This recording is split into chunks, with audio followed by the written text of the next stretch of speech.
Are you a dentist who hates the thought of going through the hiring process, but you realize that your ability to attract, interview, and choose the very best possible candidates for the job is critical to your success? Then you're in the right place, because my guest today is one of the top experts in how to hire superstar dental team members, and we're starting right now.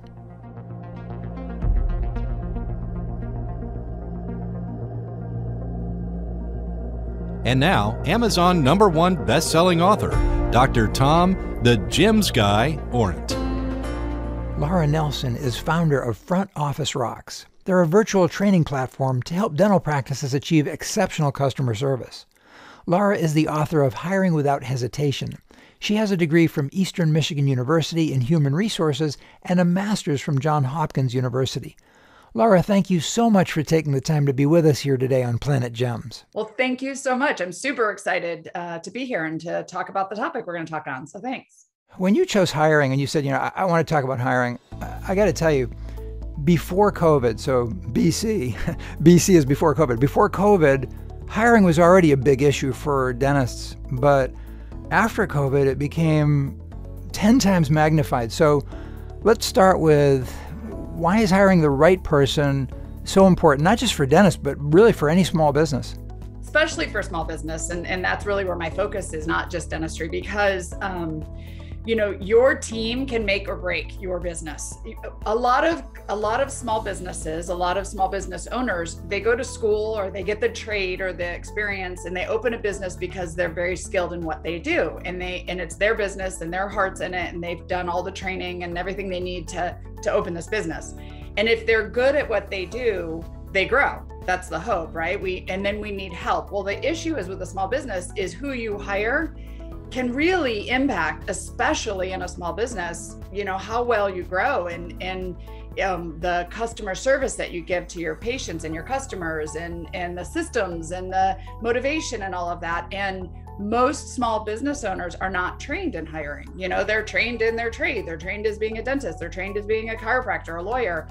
And the hiring part of it is where we really fall short. Well, that is the biggest impact to your growth and your success of your business. And so with larger companies, we have HR departments, we have recruiting firms, we have systems and all of that stuff in place, but we don't have those resources in small businesses. So it's really key for me to make sure that small business owners understand their team is the first and last impression for every customer experience. Their team is the one that's going to help them grow their business, and hiring the right team members is a huge impact in growing your business and lowering your stress and being successful in the industry you're in. So I'm all about making sure that we're hiring the right team and we're training the right team, to help the businesses grow.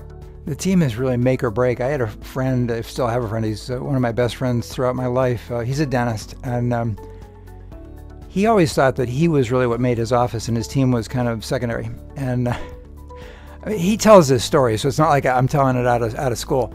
But I'm not going to tell his name. But anyway, one day he fired somebody and got mad. He fired the person, and then another person quit. And within 24 hours, it snowballed.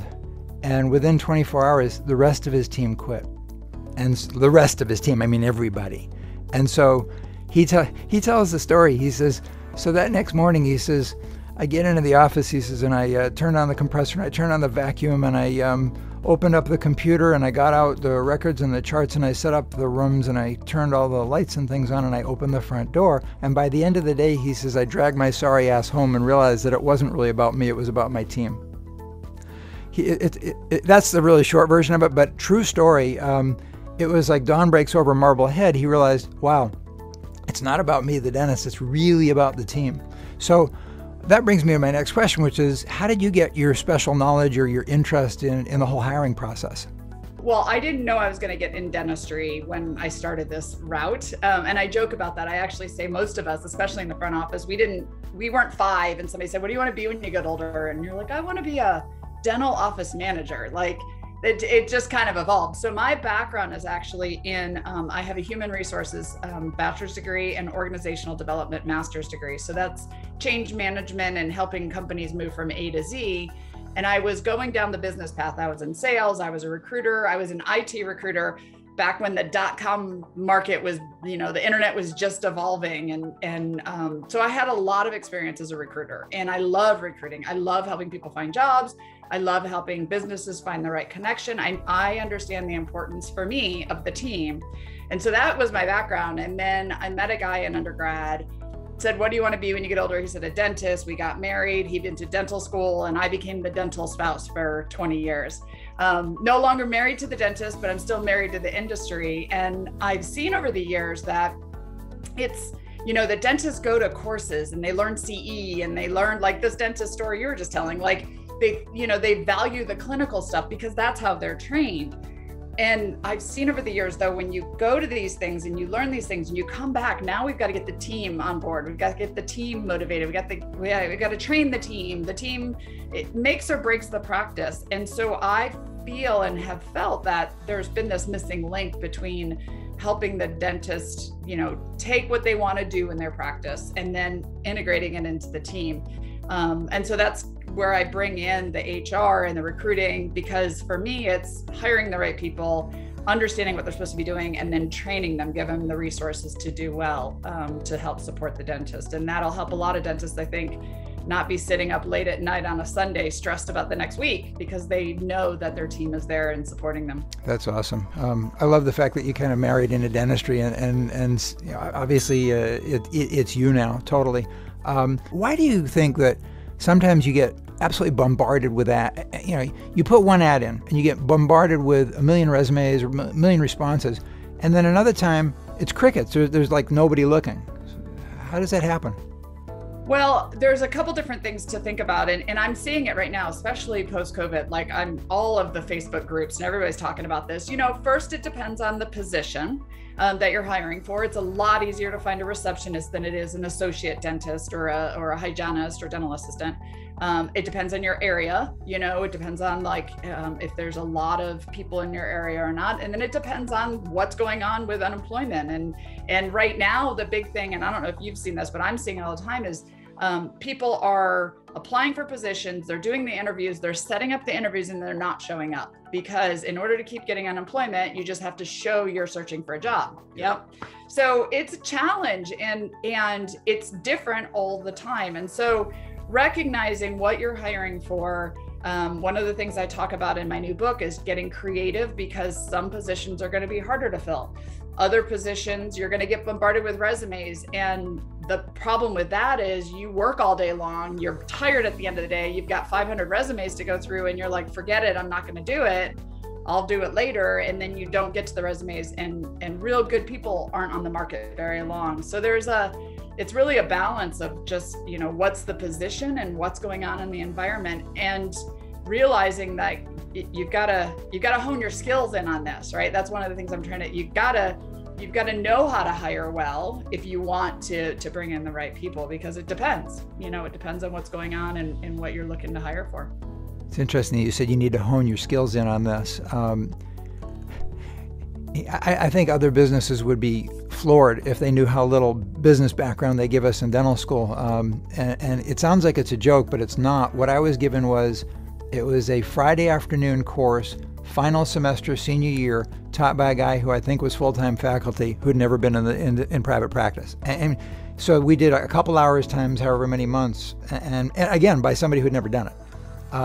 So honing your skills, if a dentist listening to this, if you're listening to this interview and you say to yourself, okay, is it possible that I could grow 100,000 or 200,000 or 300,000 in the next couple of years if I had a better team, if I had the right team, if I could retain the best team? And of course the answer is yes. In fact, multiples of that if you have an amazing team.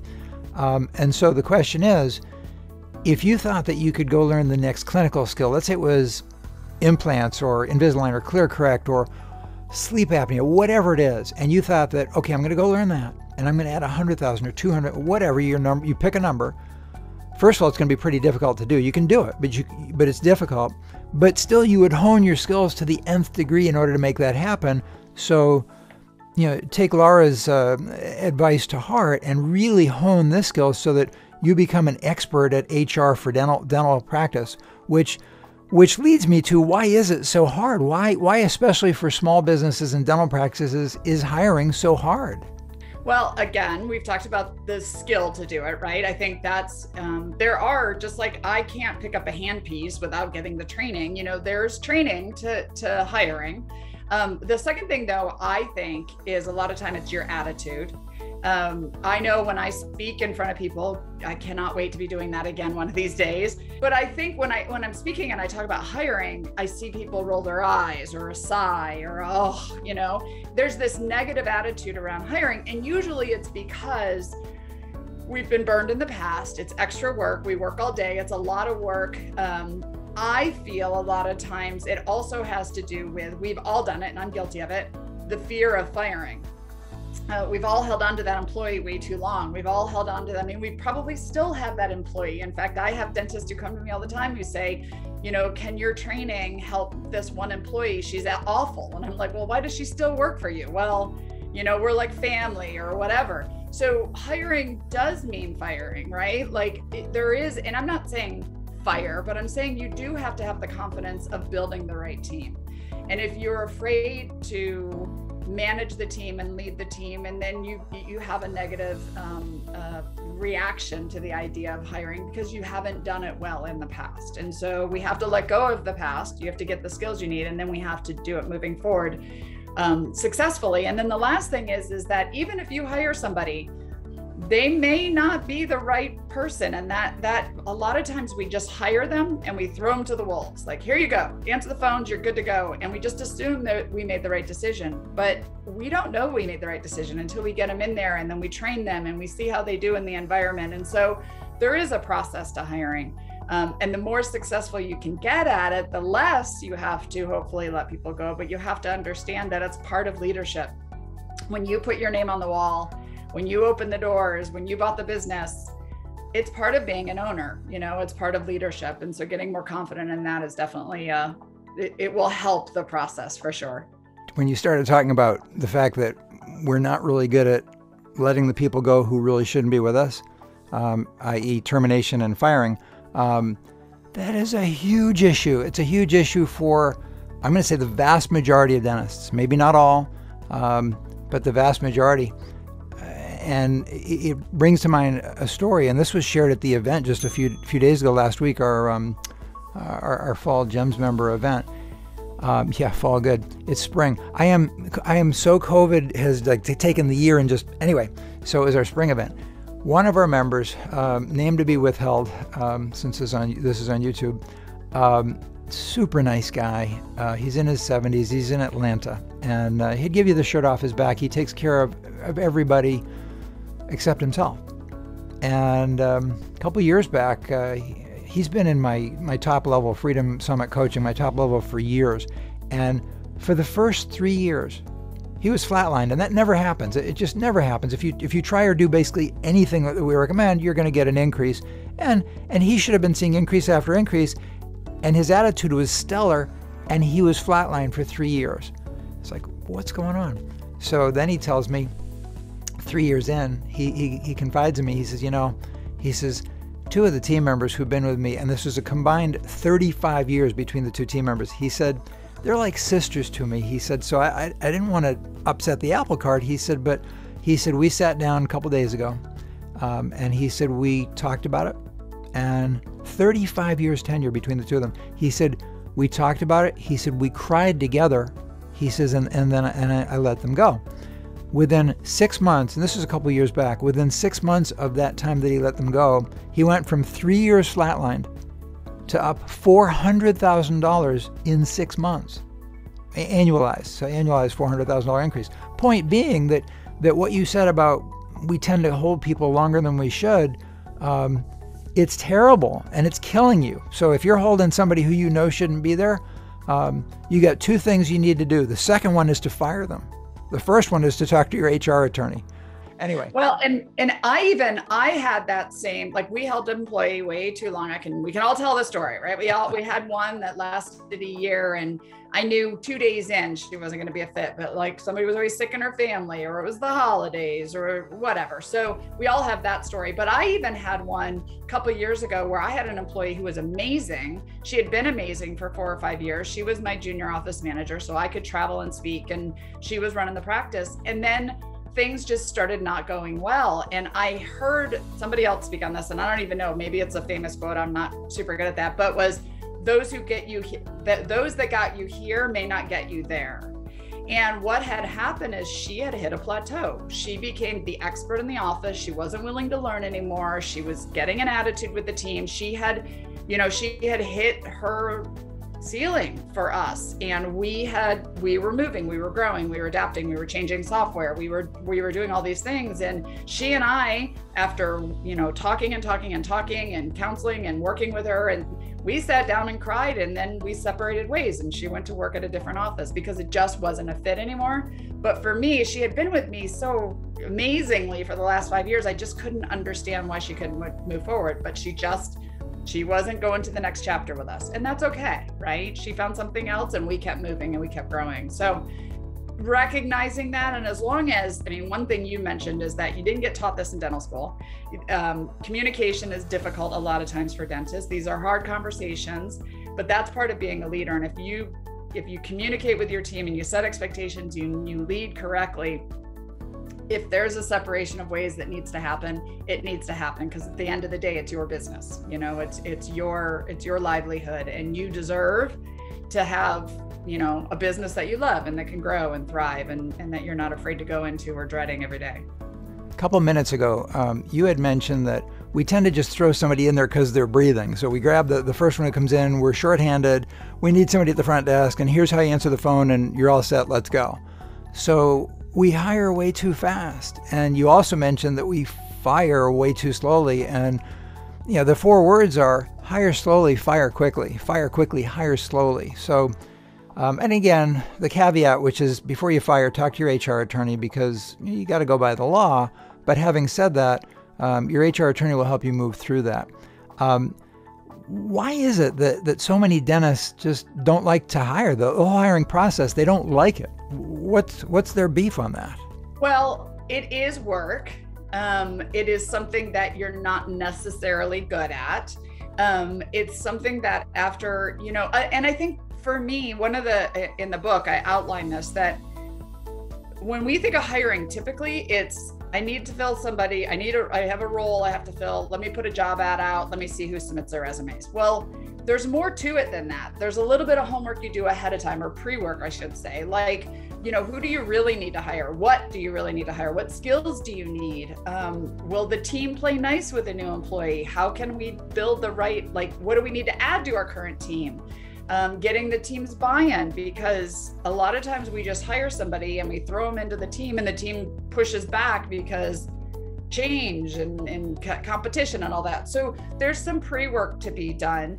And then it's more than just posting an ad to a job board. And there's networking, especially with the hard to fill positions, networking in your professional network, putting things on social media, all of that, having your team members tell others that you're hiring. There's a whole bunch of stuff that we can be doing to be more successful at it.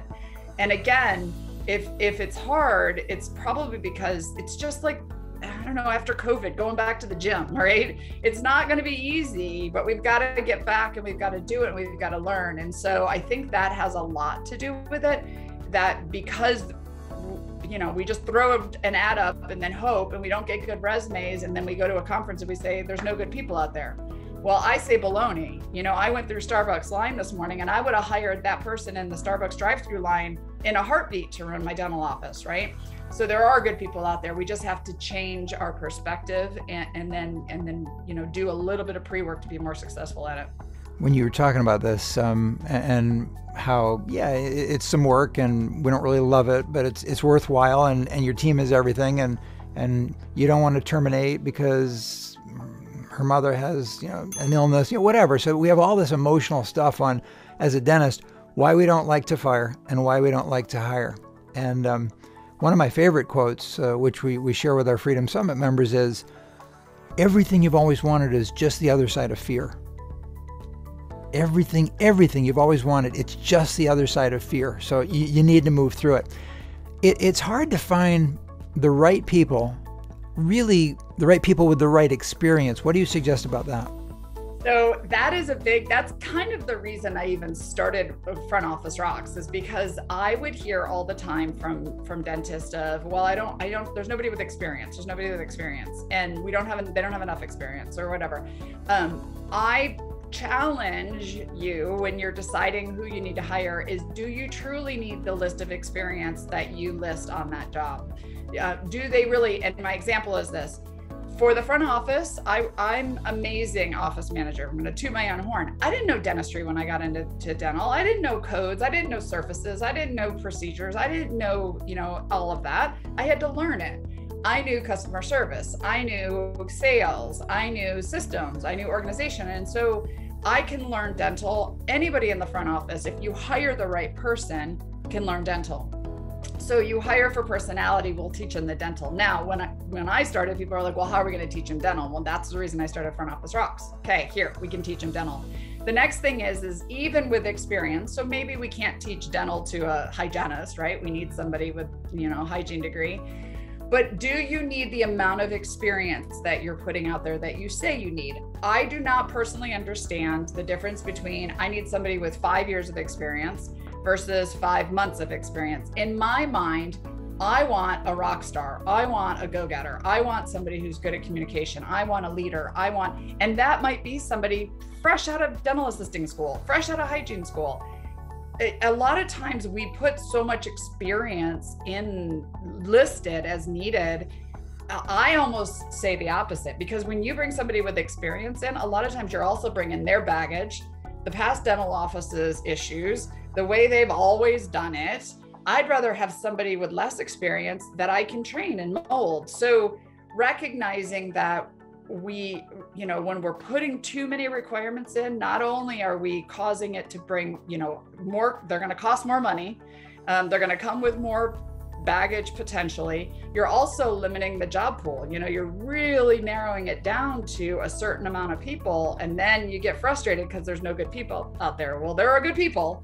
They may not have quite the experience, but you can teach them what they need to know. So I really would love to change that idea. You don't need to have Dentrix and EagleSoft and Open Dental. Like, I can teach you all the software. There's enough resources out there. Let me go get the rock star that's going to do a good job to help me grow my practice. I am so glad that we are on the same page on this, because you are preaching to the choir on this one. This is one of my pet peeves. I'll get an email from a dentist who might say something to the effect, I'm sure you see this all the time. Oh, I've put out ads everywhere and I'm getting zero response and I really need somebody and da-da-da. And so I'll say, well, can you show me your ad? And the headline is front office, dental office position, minimum 1 year Dentrix required. It's like, okay, so you just went from 100 to 200 people who might have responded to that ad down to 50, down to 20, down to 10, down to, and whether or not that person who has Dentrix, who's within your local area, who is looking today, and even if they are, the likelihood of them being a superstar employee is pretty much zero. So I'm so glad we're on the same page.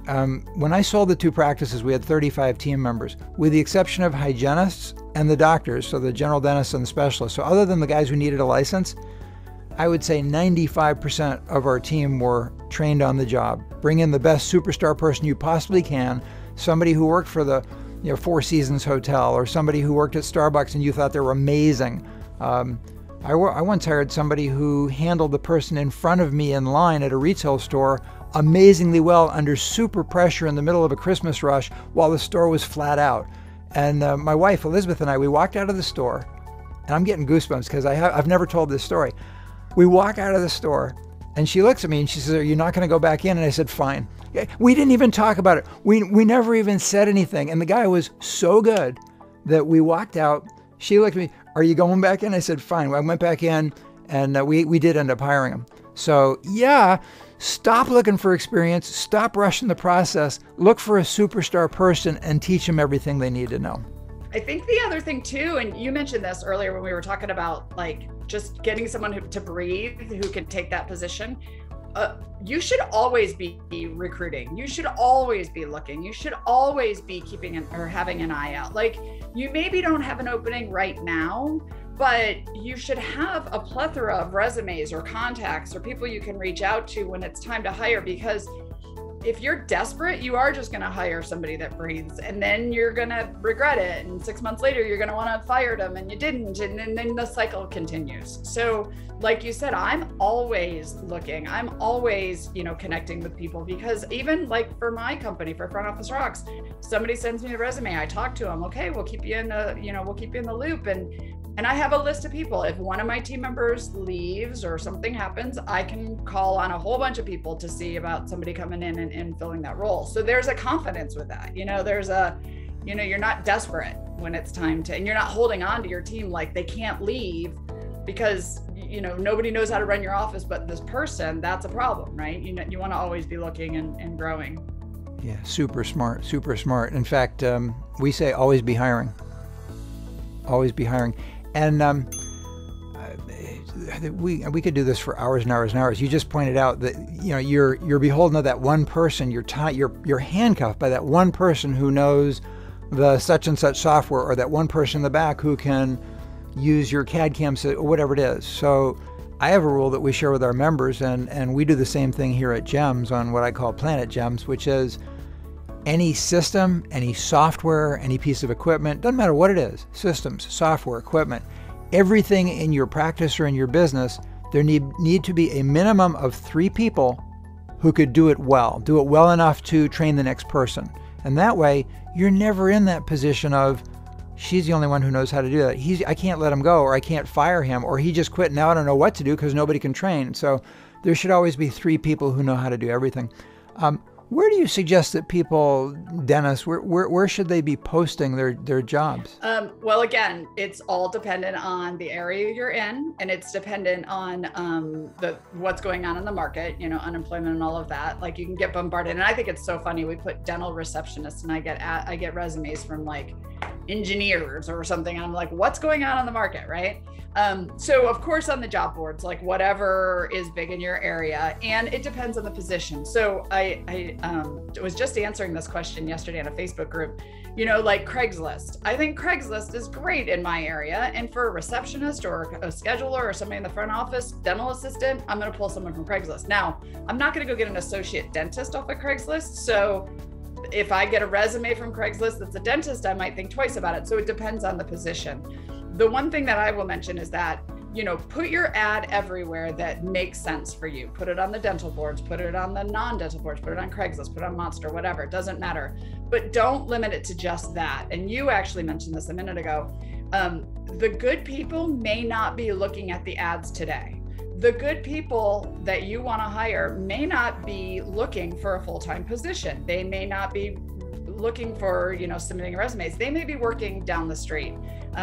They may be looking for a part-time, one day a week job. A lot of times this happens with hygienists. So make sure that you're telling everybody in your environment that you're hiring, because the sales reps that come into your office, they leave your office and they go into other dental offices, or they go into other community businesses, and they know if your office is great and you're awesome and you're hiring, they're going to tell other people who may not be looking on the job boards, but they are open to a new position. They are looking for a better culture. Also, they may be looking for just 1 day a week, and maybe you need a full-time hygienist, but you take 1 day a week. Well, don't limit it to full-time, right? Don't limit it to like they have to come in 4 days a week. Bring somebody in a day of the week. I've done that. Every single hygienist I've hired, we hired that way because they only wanted 1 day a week. And then they loved us, so they went to 2 days a week. And then they dropped at the other office, and before you knew it, they were 4 days a week with us because we had a better environment. So just being creative and not just limiting it to Monster and Craigslist and Dental Post and all of them. You should definitely do that, but also think out of the box and get creative, because the next great employee might be at Starbucks, or they might be at the competition across the street or wherever. So make sure that you're spreading, casting your net wide is what I like to say. Love it. Love it. Let's say the dentist is going to be hiring, where does he begin? Where does she start? What's the first step? So for me, it's looking at where's the ball getting dropped? What's not getting taken care of? Is it, well, first of all, it's obvious if somebody's leaving, somebody's moving or something on your team and you need to replace them. But even at this point, now it's a good time it's the next, chapter for you, right? So what do you need? Do you need somebody with, who can multitask, good customer service? Do you need a detail-oriented person? Do you need somebody who, so figuring out what you need. The second step that I say then is, where is the ball getting dropped, and making sure that you emphasize picking that up. So if customer service, I see this a lot in dental offices, if customer service isn't amazing, let's focus on getting somebody who's really good at customer service. Or if your AR isn't really good and nobody's really detail oriented, following up on claims and insurance, well, let's get somebody who's got that type of experience. And then the third thing I would say is to go to the team, to talk to the team about it. And I mean, for me, as a team member, and I hear this all the time, if the doctor starts interviewing or we start putting ads out, the team automatically assumes somebody's getting fired.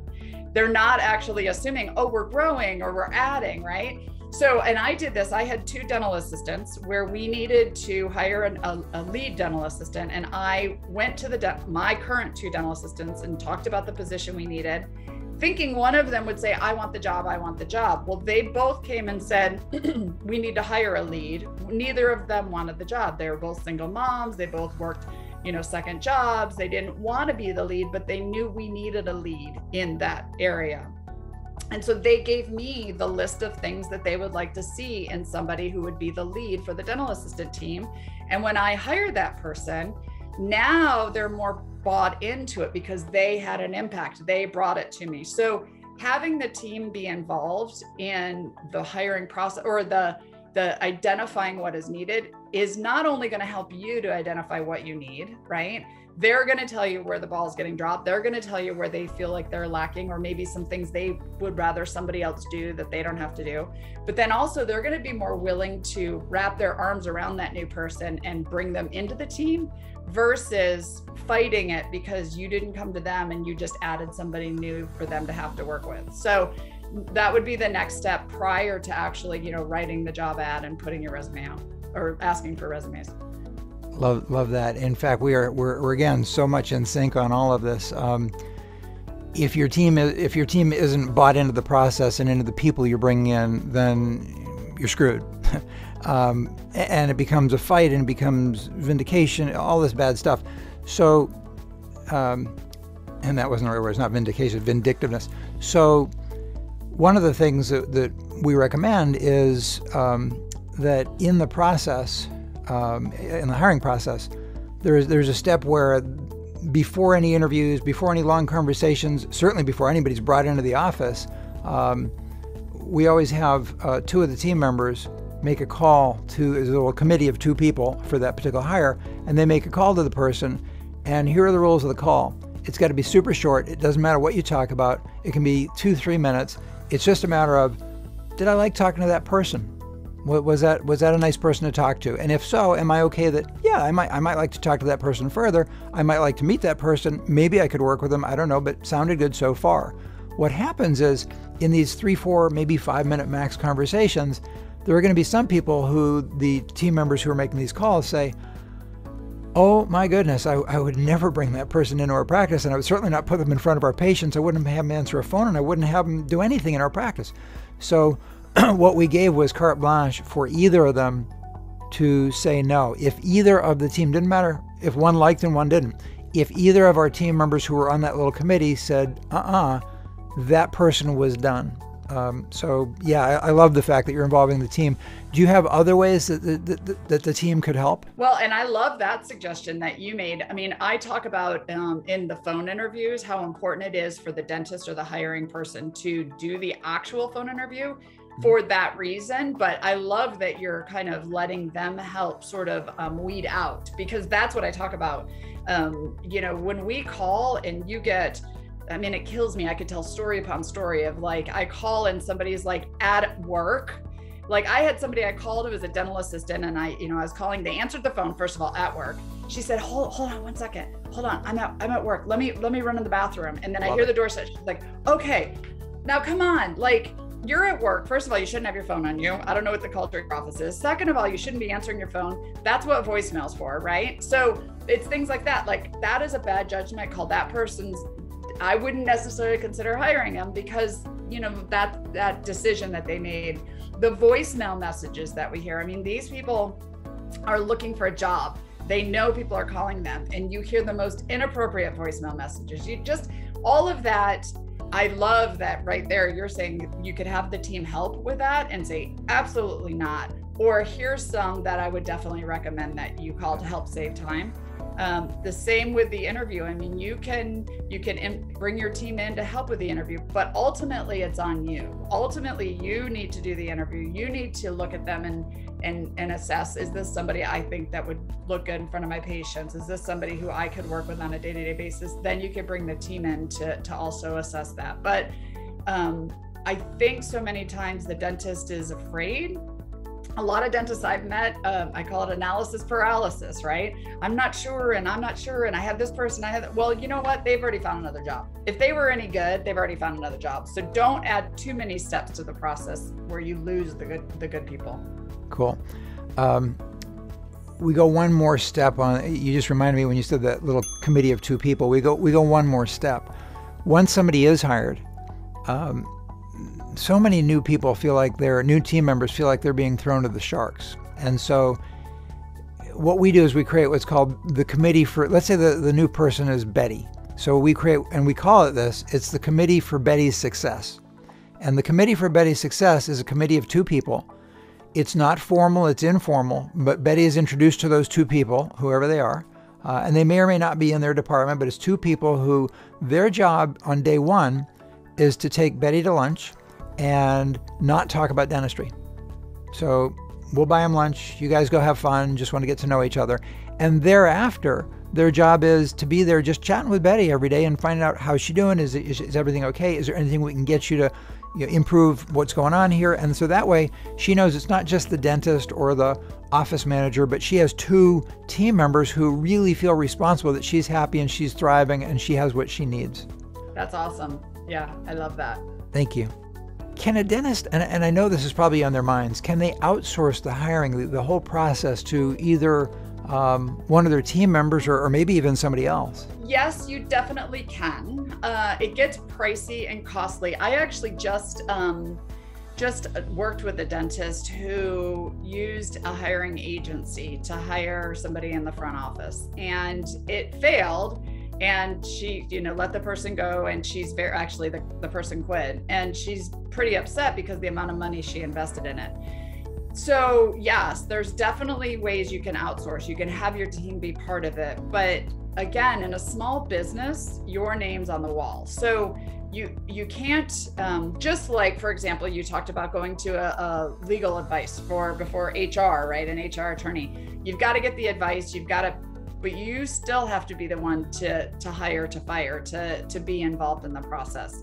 Unless you're working for a DSO or a big corporate or something like that, part of the hiring, because it's so sad, because when you get out of dental school and you open a practice and you start in a dental office, you're all excited and I'm going to rid the world of cavities and gum disease, and yeah, here we go. And now we get up on Monday mornings and we're like, oh, I wish I would have opened a donut shop, right? And why is that? It's not because of the dentistry. It's not because of what we do clinically. It's usually because of the team, the culture, the environment, the drama, the whatever. Well, that's your business, and if you want to change that, if you want to grow, if you want to enjoy where you go every day, then you have to be involved in the process at some form. So I would say definitely getting help for sure, but making sure that you're not doing it just to avoid it yourself, because this is your practice, right? And it's your future, it's your career. So making sure that you're involved along the way. 100% agree with that. 100% agree. How about some gems or tips on the interview process itself? Yeah. So what I suggest ahead of time is to make a checklist of what you're looking for. Must be required, required and nice to have.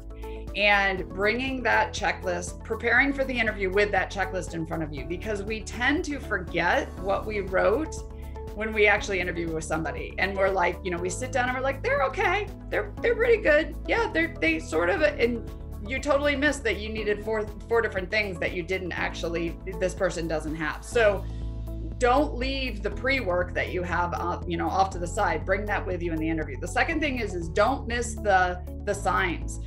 I ask people all the time, dentists, when they talk about their employees coming to work late or they're having an attitude or not smiling. And then I ask them about the interview. Were they bubbly in the interview? Well, not really. Did they show up late to the interview? Yeah, like 5-10 minutes.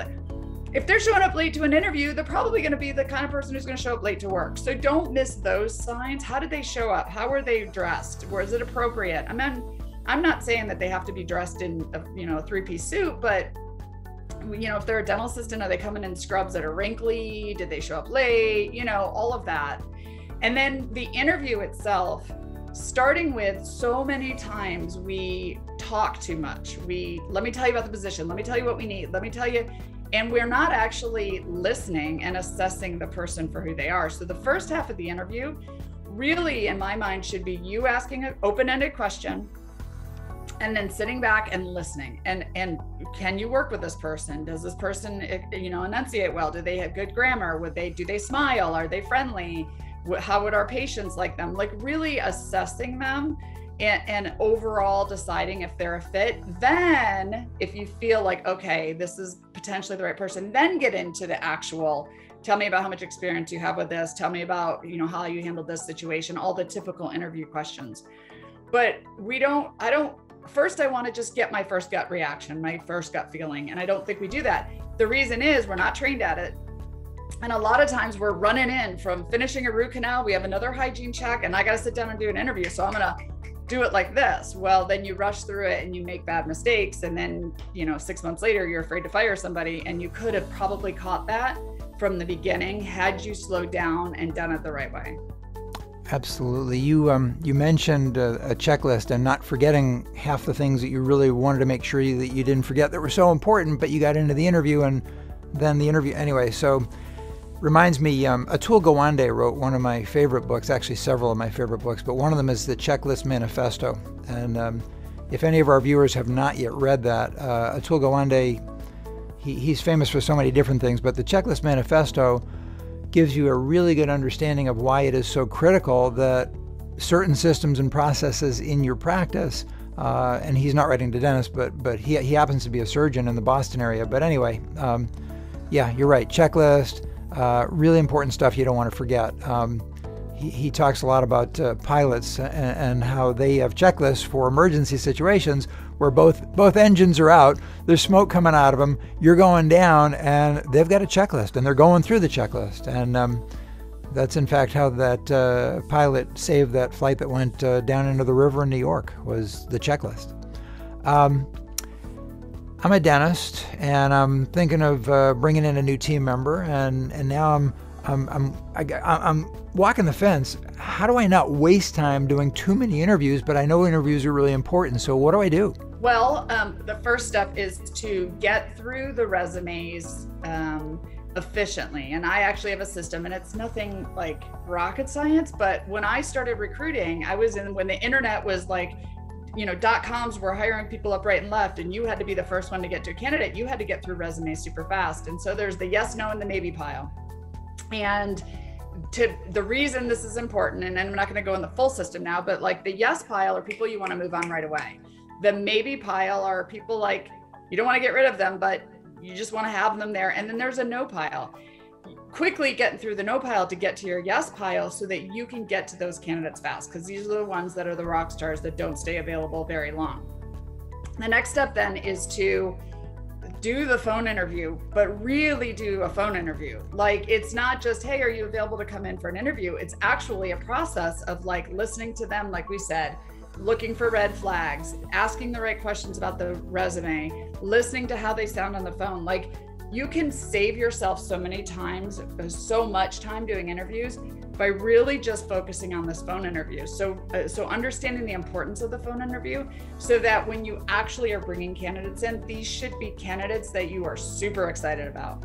It shouldn't be a list of 20 people that you have to interview in the next couple of weeks. It literally are people that they sound amazing on the phone, whether you have it do it your way and then add mine to it, a combination of both, but you feel confident that this is not going to be a waste of your time.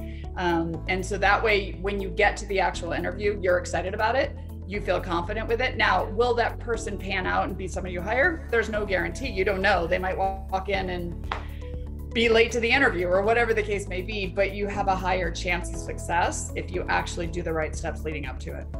What else can I do? I'm a dentist hiring, and I've done everything you just said. What else can I do to ensure that I'm hiring the right person? I know there's no guarantees, but what else can I do to really improve my odds? Well, then I would say the last big thing that is missed over and over again is hiring doesn't end when the job offer is made. Hiring doesn't end when the person walks into the job the very first day. I mean, most people decide in the first week whether they're going to stay somewhere long term. And the millennials and the younger generation, they decide in the first day. Well, I remember my first day in a dental office. It was awful. The drills, the needles, the codes, all of that were thrown to the wolves, like you said, or the sharks, like you say. And so recognizing that first day, week, and month makes a huge difference in the success of your new employee. And just because you hired them doesn't mean that they're going to be a long-term, that they're going to work out. We tend to hire somebody, put them on the phones, turn our back to them, and then just hope the team will handle it. And then they're not a good fit. And so recognizing that hiring doesn't end when you hire the person, you need to be involved in making sure that they're actually retaining, they're learning, that you have a training system, that you have a check sheet, a check sheet of how do we onboard this person? What do they learn? We tend to try to teach everybody too much at once, and there's like 6 people coming around going, no, she taught you the wrong way. Do it this way. No, this is the way you need to do it. And it gets overwhelming. We try to teach people too much too soon. I just actually did a YouTube video on this on my channel about, I hear all the time, well, when is somebody hired or trained? How long should I give them to be fully trained? I've been in the industry 20 years. I'm not fully trained. Like, it depends on what it is we're trying to teach them. And there should be a gradient. There should be an order of what they're learning. So just recognizing that first day, week, and month are vital to the success of, your new employee and their long-term with you, if they're the right hire for your position. You mentioned your YouTube channel. For those who are viewing, I'm going to put, Laura actually has 2 awesome YouTube channels. So I'm going to put a link to both of those channels in the description right below, where I'm pointing to right here, right below the video. So if you want to, subscribe to her 2 channels, go for it. You can just click on the link below. As we come to, and I can't believe we're coming to a close on this. This has been amazing, and we'll have to do this again. As we're coming to a close, any other advice, any other tips, I call them gems, any other gems or advice that you could share for our viewers about the hiring process? I think the last thing just to mention is culture of your office. And again, I've talked a lot about leadership and being a leader and your name's on the wall. Culture, there's a great book out there called Culture Trumps Everything that I just love. I quote all the time, because culture is the energy. It's the way your team feels. It's what people say about you. It's the way, patients come in and out and how they describe your office. They don't know if you're a good dentist or not. They don't know how great your margin is or your, shade match is. They know how they feel when they're in your office. And that's from your culture. That's from your team. And when it comes to hiring, culture plays a big part in that, because when I hear people say there's no good people out there, well, you could take a really good person and put them in a bad culture, and they're not going to be good after 6 months or a year, right? Or you can take an average person and put them into amazing culture, and you can build them up and make them a successful employee. So recognizing your environment, your team, the culture, is it fun? Do you like being there? Is it good communication? Is there a lot of teamwork? Is there customer service? Like, all of that plays into your success of attracting new employees and then keeping new employees and helping them grow and become rock stars. So don't discount the energy and the culture in your practice. And again, not to put too much on you, dentists, but this is your culture, this is your business, and you can't you can't, it's like a garden is the way he describes it in the book. You know, you plant the garden and you plant the flowers and it looks pretty. You can't turn around and ignore the garden because it's going to die and there's going to be weeds and things are going to happen. Culture it's always growing, it's always changing. And sometimes you have a great culture, you hire the wrong employee, you bring them in and you start messing up the culture. Got to do something about that employee, right? So really understanding how that plays into the bigger process, not just for hiring, also for patient retention and customer service and referrals and all the other stuff that I talk about at Front Office Rocks. But that is a big part of the puzzle that if you're having problems with hiring, you may want to look at for sure too. I am so glad that having gone through everything that you've described so far, which has been amazing, the systems and how to hire. But in the end of the day, it doesn't matter who you hire if you bring in your new team member into a culture that's kind of average, and not even a bad culture, but just an average culture. And to that point, in my dental practice, we would occasionally, I would say once every couple of years, in the two practices, we would take culture field trips. And one of my favorite places to go, I would basically wipe out the schedule for a couple hours and bring them to lunch at Nordstrom. And we do different ones, but Nordstrom was one of my favorite ones. One time we put everybody in limousines and took them into Boston and went into the Ritz-Carlton. And not only do we have lunch there as a team, but then we sat in one of their sitting rooms for the afternoon, and just that's where we had our meeting for the day, was at the Ritz-Carlton. Why? Because I wanted them to be treated the way that I wanted them to treat our patients. And until they see the level of treatment and the level of service and how people speak and the energy and the enthusiasm and the passion that they have for serving other people, then they really can't envision where your vision is.